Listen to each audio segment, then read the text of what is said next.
Hi, and welcome to a short video on how to use Canvas in the upcoming assessment center.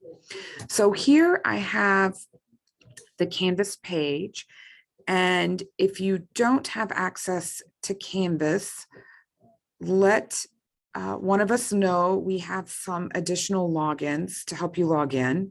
So please make sure first that you can log into the day that you're assigned, either Friday or Saturday, or could be potentially both days.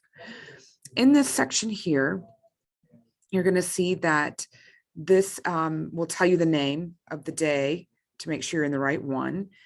And these are student activities. You can bypass those. Under rater forms are the actual activities that you will be rating. And you've been assigned to one, either the presentation, the leaderless group discussion, or the performance appraisal role-playing scenario. And you will also be assigned as either rater A or rater B. And let's say that you are doing the role play and you are rater B. So you're going to click on this. You're going to scroll down to the very bottom of the page and you'll see a hyperlink called SpeedGrader.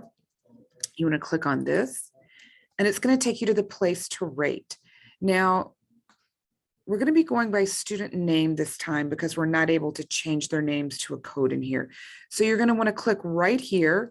I only have one student entered as a test. But on the day of your assessment, this will be a list of everybody that day, probably about 12 students or so. You're going to click the name of who you're assessing. So I'm going to pick Nicholas here. Then the next step is to hit view rubric. Now, I always click on these three dots and pull this all the way over. And here, you're actually just going to, this isn't showing up all the way on the screen. Let me move it.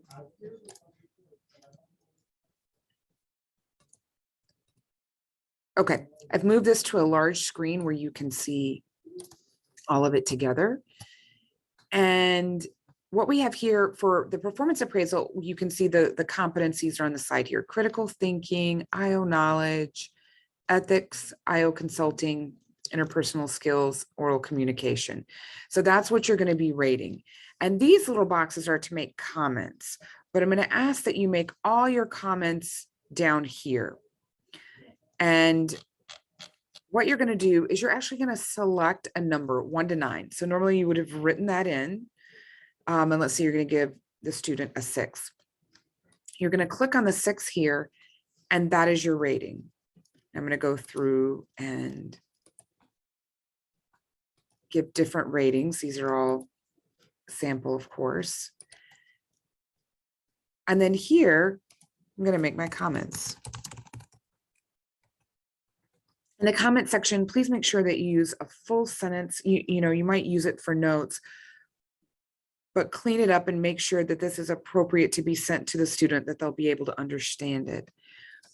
And then when the student leaves the room, you are going to have your consensus rating, but rather than writing it down in another column, we're going to take the true average between myself here as rater B and rater A.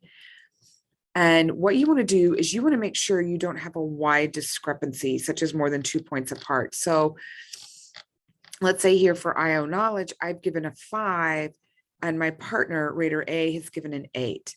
Well, you're going to need to have a discussion here and decide to come together a little bit more. Possibly they come down to a 7, maybe you come up to a 6, but you're going to need to have a discussion to get closer. You don't need to be the same. So if rater A picks 7, this is going to end up being a 6. So you're going to want to discuss each of these, make sure you're not too far apart. And then you're going to want to make sure that you save it. Now, it doesn't show the numbers that you picked. This is always going to say 9. So don't worry about that. But you're going to have verified it. There's going to be no points here because we're not taking a summation of the 5, 6, 3, whatever you did. This is all recorded on the back end, which is going to generate to their individual report.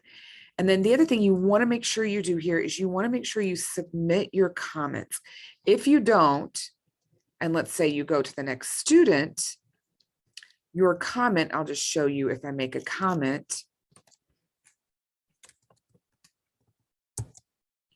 And let's say I don't submit it and I scroll here. First, it's going to ask you, which is great. So I'm going to cancel and do that, but sometimes it'll carry over to the next person. It looks like maybe in the quiz, it does not. So we canceled it out. So you just want to make sure that you save your ratings and you submit.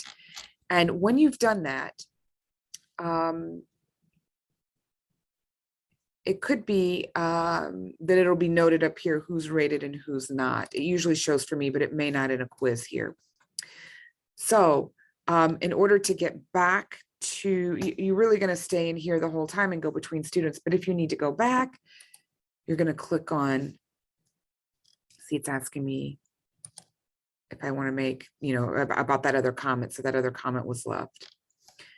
And then you can hit home and you're back here. But you're just going to stay within your activity for the day. And you want to make sure if you're having any problems, reach out to one of us, but make sure you're in the right day. And I think the most important thing is to make sure you save your ratings and save your comments. And I'll be floating around and happy to help you. Please let me know if you have any questions.